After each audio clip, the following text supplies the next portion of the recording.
বন্ধুরা, আজকে আমার সঙ্গে তোমাদেরকে নিয়ে যাব এক অচিনপুরে। এমন একটা জায়গা যা হয়তো আগে তোমরা দেখোনি, আবার অনেকে হয়তো দেখেছো। ওই যে দূরে দেখতে পাচ্ছ একটা পাহাড় পাহাড় মনে হচ্ছে।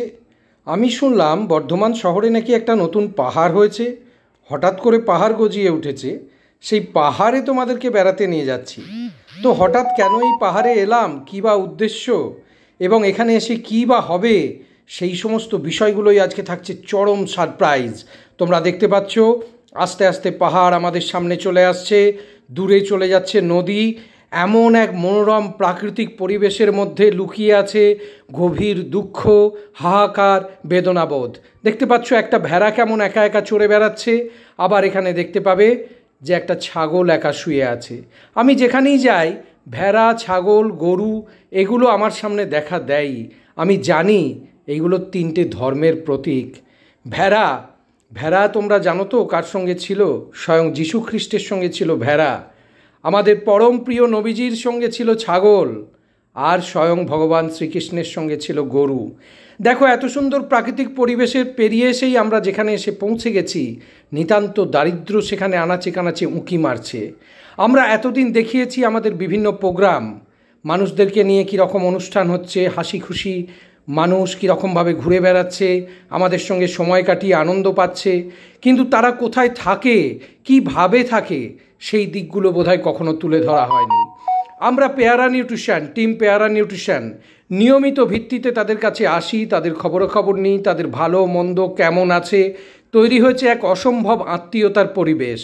এই যে আমরা ভিডিওতে বারবার এসে বলছি দুস্থ মানুষের পাশে দাঁড়াতে হবে, সেই মানুষরা কারা, কোথায় আছে, কিভাবে দিন কাটছে তাদের, আজকে আমি তোমাদেরকে এখানে এমন কিছু বিশিষ্ট মানুষজনের সঙ্গে পরিচয় করিয়ে দেবো যারা সত্যিই, তোমরা দেখতে পাচ্ছ ঝোপঝাড় চারিদিকে, বর্ষায় সাপখোপের ভয়, অস্বাস্থ্যকর পরিবেশ, ধুলো ময়লা আবর্জনা। আমরা চাই এদের চারপাশের এই ময়লা আবর্জনাগুলো যেমন পরিষ্কার হবে, তেমনি সমাজের যে ময়লা আবর্জনা সেগুলোও সব ধুয়ে মুছে সাফ হয়ে যাক। সব মানুষ একসাথে আনন্দে প্রাণ খুলে বাঁচব, তৈরি হবে এক নির্মল সমাজ, যেখানে থাকবে না কোনো মনের গ্লানি, যেখানে থাকবে না কোনো দুঃখ, হতাশা, দারিদ্র্য। আর এইসবের জন্যই টিম পেয়ারা নিউট্রিশন পথে নেমেছে। বন্ধুরা, তোমরাও চাইলে পারো আমাদের সঙ্গে হাতে হাত মিলিয়ে এই মানুষদের কাছে তাদের প্রয়োজনীয় পরিষেবাটুকু তুলে দিতে।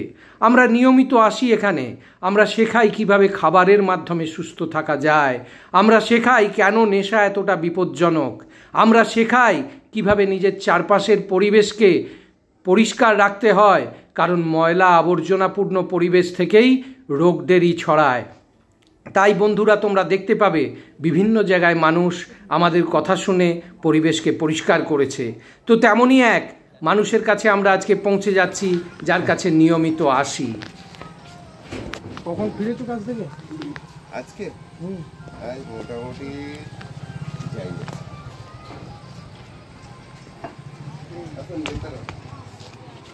জানে বাইরেই কথা বলি, এসো। একটু লাল চা হতো। হ্যাঁ, লাল চা হবে তো, লাল চাটা হোক না। চলো আমরা তো তখন একটু বাইরে দিয়ে ঘুরে আসি। আচ্ছা, গায়ে একটা কিছু। এটি ছেলে নাকি তোমার? হ্যাঁ, বাহ বাহ বাহ। ওই নাতি। আচ্ছা,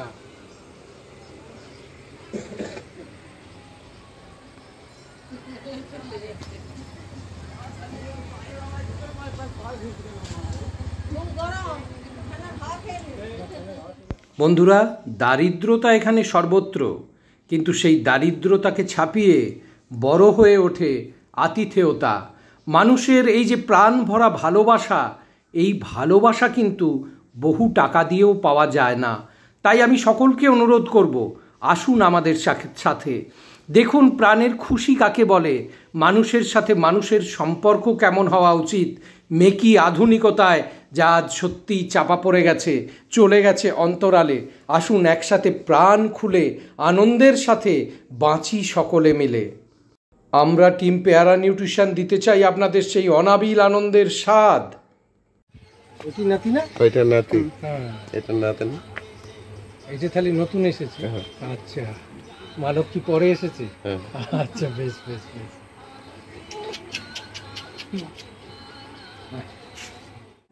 চলে এসেছি এখানকার এক চায়ের দোকানে। অনেকক্ষণ ঘোরাঘুরি করছি তো একটু গলা ভিজিয়ে নিলে মন্দ হয় না।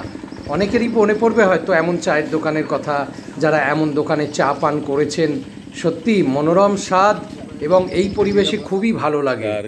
এখন আমরা চলে এসেছি আমাদের এক বেনিফিশিয়ারির বাড়িতে, যিনি দু পাই হাঁটতে পারেন না, দুটো পাই পঙ্গু হয়ে গেছে, অশোকবাবুর বাড়িতে।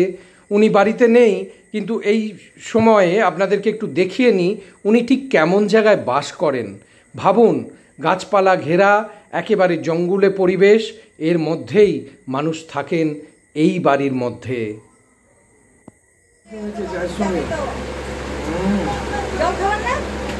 না, জল খাও না।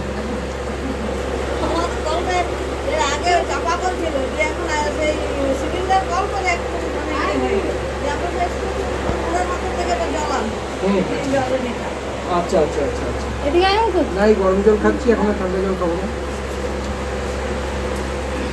এই বাড়ির কর্তার একটু নেশার অভ্যাস ছিল, অনেক বলে কয়ে সেই অভ্যাস ছাড়ানো গেছে। চলুন আলাপচারিতায় জেনে নেব সেই কথা এবং দেখব যে আতিথেয়তা কেমনতর হতে পারে। দেখুন, আমরা আরেক জায়গায় চলে এসেছি এবং সেই বাড়িতে আমরা আতিথেয়তা গ্রহণ করছি। মাটির মেঝেতে আমাদেরকে বসতে দেওয়া হয়নি, কোথা থেকে চেয়ার জোগাড় করে নিয়ে চলে এসেছি। ভাবা যায় না, সত্যিই ভাবা যায় না। না, বয়স বাড়ছে তো ভাবতে হবে। হ্যাঁ হ্যাঁ, বয়সটাকেও তো গুরুত্ব দিতে হবে। তাহলে ভালো মন্দ সব রকম ব্যাপার আছে।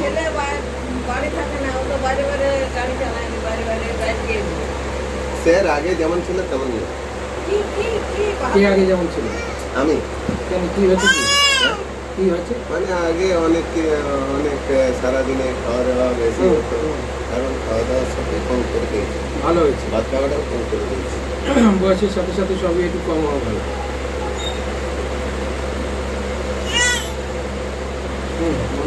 মাসুল কই তো, এইগুলো তো সব একবারে রোগা রোগা হয়ে গেছে। এই যে হ্যাঁ, এই যে ভিডিওটা হচ্ছে না, ভিডিওটা হওয়ার পর আমি কিন্তু ওখানে দেখাবো যে তোর মাসেলগুলো কেমন দেখতে লাগছে। তাহলে খেতে হবে তো, ঘরে যা খেতে দেবেই সেটা খেতে হবে, আর খুব মন দিয়ে করতে হবে, তাই না? তবে তো বড় হবে। কি নায়ক হতে ইচ্ছে হয়? হ্যাঁ, হিরো হতে ইচ্ছে হয়, হিরো হতে ইচ্ছে হয়, বুঝতে পারছিস তো? ও চুলগুলো কেমন স্পাইক করিস, দেখি একবার কেমন করে স্পাইক করিস। হ্যাঁ, চলে না চুলগুলো একবার দেখি কেমন করে করিস। এইরকম না, এটা একদম বড় হলে হিরো হবে, কিছু করার নেই।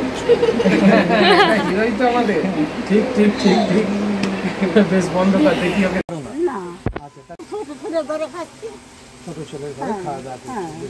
আর ওটি তো বোধহয় সুকুমারকে তো বোধহয় পড়াশোনা করানো যায়নি। ওকে তো একবার স্কুলে নিয়েও গিয়েছিলে, স্কুলে ভর্তিও হয়েছিল, দিয়ে সেখান থেকে চলে এসছে। না, তারা খেদা দিচ্ছে। কেন খেদা দিচ্ছে? কেন কি জানি, আমার ভর্তি করে দেবো। ভর্তি করে দেবে? আচ্ছা ঠিক আছে, আমিও কথা বলছি। আমি ওকে নিয়ে চিন্তায় থাকি যে তোমার কিছু হলে তখন ওটার কি হবে, কারণ আর তো কেউ নেই, সব থেকেও কিছু নাই। কাজেই তোমার কিছু হয়ে গেলে ওর কী হবে সেটা আমি ভাবনা চিন্তা করছি। এর মধ্যে অনেককে আমি বলেওছি যে ওকে যদি স্কুলে পড়ানোর ব্যবস্থা করা যায়। হ্যাঁ, তা এখন কি অসুবিধা আছে বলো? অসুবিধা কিছু নাই, এখন অসুবিধা কিছু নাই তো? কিছু নাই। বেশ বেশ বেশ, আমি দিন মরিয়া যাই, ও যা হয় তাই হবে। খাওয়া পড়া নিয়ে সমস্যা কিছু হচ্ছে না তো? না, ওই যে খাওয়া পড়া হচ্ছে না। বেশ, যদি কোনো সমস্যা হয় আমি মাঝে মাঝেই আসি এখানে। হ্যাঁ, দেখি তো মহাদেব রয়েছে, হ্যাঁ, ওকে দিয়ে একবার খবর তুমি পাঠাবে আমার কাছে।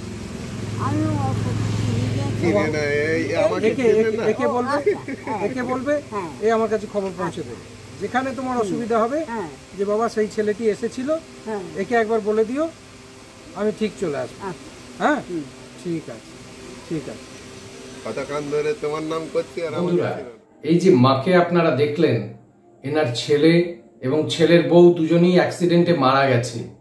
তো ছেলের যে ছেলে, অর্থাৎ কি না নাতি, সেই নাতি এবং নাত বউ ঝগড়া করে বাড়ি ছেড়ে চলে গেছে।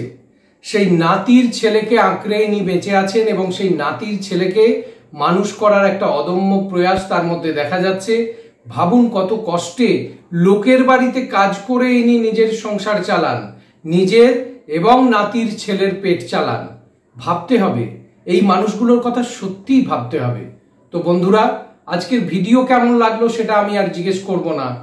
দয়া করে সকলকে অনুরোধ করব, চ্যানেলের সঙ্গে থাকুন এবং একটু সাহায্যের হাত বাড়িয়ে দিয়ে পেয়ারা নিউট্রিশনকে, যেটা এখন বর্ধমান সদর পেয়ারা নিউট্রিশন ওয়েলফেয়ার সোসাইটি, তাকে আগিয়ে নিয়ে যেতে সাহায্য করুন।